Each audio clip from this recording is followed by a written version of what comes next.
美国又要使阴招，参议员访台不料被岛内群众大骂，究竟是卖什么药？我们应该如何反制？金灿荣给出了合理建议，敬请关注本期内容。近日，据《环球时报》援引台媒报道称，3名美国参议员乘美国空军 C-17运输机到达台湾，对其进行窜访，时长3个小时左右。台当局政府并对到访的访问团表示欢迎，他们对外宣称是在进行美国对台当局疫情的讨论，并愿意为其提供疫苗的帮助。但是事实可能并没有那么简单。台湾当前疫情局势紧张，但是美国能在此时派参议员来访台湾，美国必定有自己的想法。这样的行为被台湾群众看在了眼里，并且表示对此不满和怒骂。有群众在网站发表评论，认为美国是又来台湾赚钱。还有群众对台当局的行为进行指责，称他们只会对这些人下跪，之前刚对日本下完跪，现在又对美国下跪。其实事实也是像台湾群众所说的这样，如果美国是真的愿意对台进行援助，他们完全不用跑来中国台湾进行访问，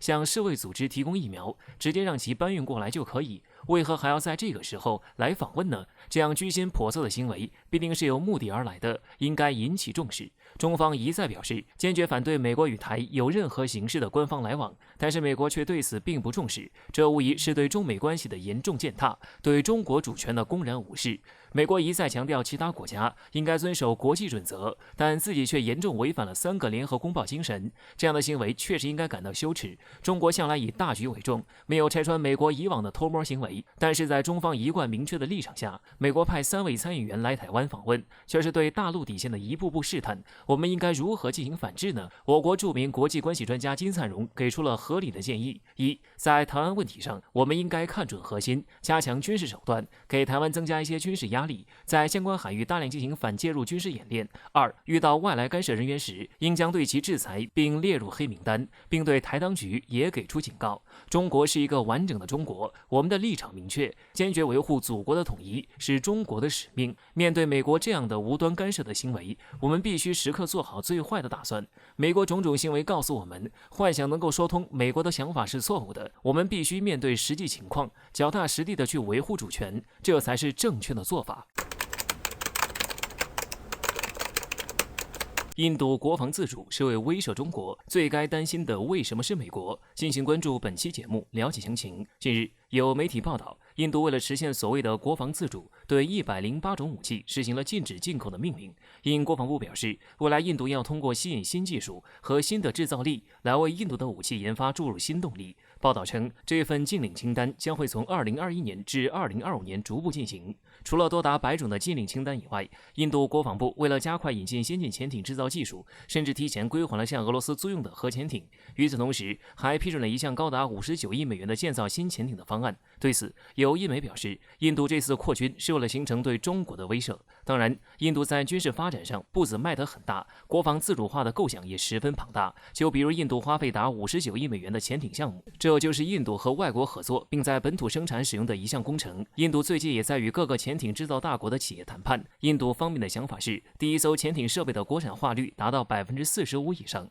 然后逐步提升，到第6艘时，国产化率能达到60%以上。不得不说的是，虽然大多数时候印度都非常不靠谱，什么喝牛尿能够帮助抵抗疫情等等，但是印度这次的国防自主化方案看得出来还是用过心的，也没有提出一看印度就无法完成的目标，反倒一步一步很有计划。尽管如此，印度和中国的军事差距不是印度发下宏愿就能在几年之内拉近的。中国不像印度，有美国有俄罗斯的援助，我们的原子弹、氢弹等等都是靠我们的科学家通宵达旦、夜以继日的研制，合作那是没几个国家愿意的。不过福兮祸所依，祸兮福所依。正因如此，中国走上了独立自主的一条道路。印度依靠大国太久，想一下子就支撑起国防自主化的梦还是很难的。印度要自主，因为说是为了震慑中国，中国该担心，但其实最该担心的是美国才对。首先，中国和印度的关系本就复杂，两国和睦的时候少，斗争的时候多，威慑不威慑的本就可笑。中国在70年代就敢一路南下跟印度打仗，难道现在还会因为印度的几艘潜艇就改变自己的出海计划？更何况印度和中国隔着喜马拉雅山脉，中国大部分的经贸往来也不需要经由印度。印度要国防自主，其实就是说明印度现在想脱离美国的控制。印度不想什么都靠美国，之前印度就不顾美国方面制裁的恐吓，坚持购买俄罗斯的武器。这已经可以看出，印度在某种程度上向俄罗斯靠拢，国防自主损失军售大单倒是小事，但是美国寄予厚望的小弟要单干，甚至有可能跟自己的死对头靠拢，这件事才是最让美国担心的。万亿基建过不了，对付中国威胁直接过。美国借剿匪之名敛财的胆子究竟有多大？敬请关注本节目，了解详情。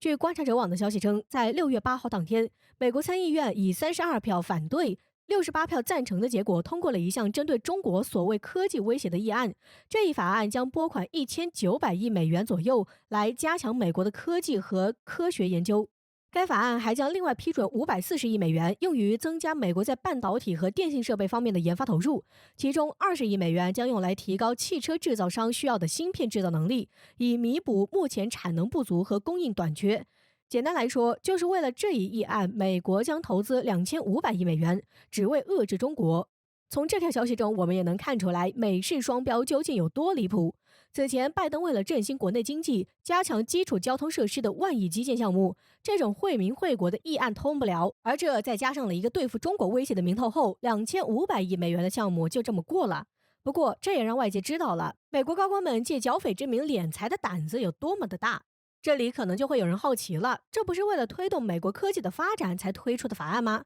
这一件好事儿为什么要说成贪污呢？其实吧，相信对美国基本国情有所了解的都清楚，美国主要就是一个议会制，而议会制的整个规则是由金钱推动的。就比方说，你是一位大企业家，你可以向政治家们游说，使他们在议会上提出有利于你的政策。举一个简单的例子，你正在卖干衣机，而你所在的州气候潮湿，这时候你就可以让政客们在国会上提出与通过一项法律有关的议案。本周禁止在屋外晾衣服，不允许从窗子里往屋内挂衣服。这条法案一出，该州的人们只能纷纷开始购买干衣机。那买卖做得越来越好，生意越来越大，那交税自然也越交越多。税收入增加了，政治家们表现良好。当他退休时，你让他在你的企业里挂个名誉顾问什么的，薪水高，分红高。这一套流程在美国可谓是屡见不鲜。为了捐献更多的政治现金，美国人可以说是想尽了一切办法，如捐钱给政客们管理的基金会，将其作为慈善事业的一部分。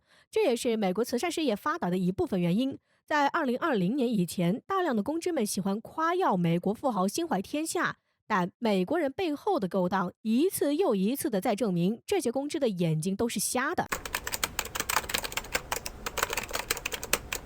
澳大利亚总理再次发表反华言论，呼吁盟友对抗中国独裁。戴旭大校发出警告，中国是时候要亮剑了吗？敬请关注本期节目。众所周知，澳大利亚是美国的忠实小弟，也是美国印太战略的支持者。在美国的拉拢下，澳大利亚已经在反华的道路上越走越远。最近一段时间，澳大利亚不断地对中国发起挑衅，不仅单方面的撕毁与中国签订的合作协议，还在台海问题上频频叫嚣要与华开战。针对这种情况，中国也对澳大利亚实施了一系列的制裁，但是很显然，澳大利亚还是没有进行深刻反省，反而加剧了对中国的挑衅。据英国路透社报道称，澳大利亚总理莫里森在近日对媒体表示，世界贸易组织必须要有一个具有约束力的争端解决机制，以应对某些国家日益使用经济胁迫的情况。除此之外，澳大利亚政府也正在采取行动，准备在与中国的贸易争端中赢得七国集团的支持。对于莫里森的言论，澳大利亚媒体做出的解读是，澳政府正在呼吁盟友们一起来对抗中国，捍卫一个崇尚自由而非独裁的世界秩序。其言下之意就是，中国现在的经济发展迅速，很有可能会形成独裁的局面。所以，莫里森想要联合盟友们来一起遏制中国发展，反对独裁。很显然，这又是澳大利亚在给中国加戏了。我国追求发展并没有什么错，可能错在我们发展的太好了，让这些西方国家觉得眼红。需要指出的是，澳大利亚之所以认为中国会对其他国家实施经济胁迫的原因是，他们的部分商品在华市场受到了不同程度的抵制，但这些都是澳大利亚咎由自取，是他们对中国的挑衅行为所造成的恶果。另外，在澳总理发表反华言论的同时，澳国防部也有消息指出，日本自卫队目前已经抵达了澳大利亚北部的达尔文。在完成隔离之后，美日澳将会在6月15号至25号举行联合军演。对此，澳大利亚陆军总司令博尔中将表示，演习的目的就是为了加强澳大利亚与盟国之间的军事合作，以面对中国日益增长的军事威胁。不得不说，澳大利亚真的是在睁着眼睛说瞎话。明明他们自己总是联合美日在中国周边海域进行各种军事动作，现在反而还指责我们有军事威胁，这绝对属于故意找茬，是无理的挑衅，是对中国的底线发起挑战。对此，戴旭大校就表示，我们在和平年代依旧要居安思危，面对挑衅时更要霸气回应。在戴旭看来，拳头远比善意更有效，更何况我们对澳大利亚发表的善意已经足够多了，因此中国该考虑亮剑了。一味的退让隐忍只会让敌人得寸进尺，只有全力打回去，才能让敌人有所收敛。